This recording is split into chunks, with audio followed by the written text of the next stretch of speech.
તો એ તાવડી દાંત કાઢતી કેટલાય જોયેલી છે. વાહ મારા બાપ વાહ, યા તાવડીયું દાંત કાઢતી હતી ને એનું ફળ છે.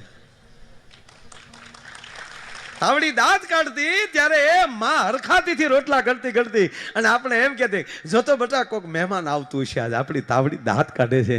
15 દીથા કોઈ મહેમાન નહોતું આવ્યું એટલે અમને હક નહોતું, આજ તાવડી દાંત કાઢે, નક્કી આજ મારગડે કોઈક મહેમાન આવતું હશે. સાહેબ મહેમાનની એંધાણીઓ આપણી તાવડીયું દેખાડજો છો. એને બદલે હવે મહેમાન આવે તો કે એકચ્યુઅલી તમે મોડા આવ્યા, અમે તો બહાર જવા માટે નીકળીએ જ છીએ. બહેનોને મારી નમ્ર પ્રાર્થના, ખરેખર આલા ફિલ્મો એવા નીકળે ને, મૈયરિયા મંડળું માનતું નથી ને રવિવારે ઘરે કોઈ રાંધતું નથી.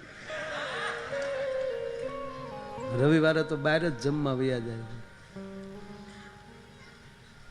સત્સંગ આ નહીં થવા દે, એને રોકશે. અને ત્રીજી વાત, 100% બહાર જમો મને કોઈ ઓલું નથી, પણ બેનો પ્રાર્થના કરીને એટલું કહું કે જેથી ઘરે જમવાનું ન હોય,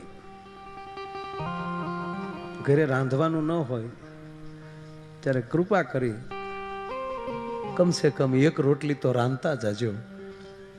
કારણ કે તમે જે ભગવાનને ઘરે બેહાડ્યો ને એ હોટલમાં નથી જમતો, એના માટે તો એકાદી રોટલી બનાવતા જજો ભલા માણસ. બહુ અઘરી વસ્તુ છે. અને આમાં જેટલા ભાઈઓ જે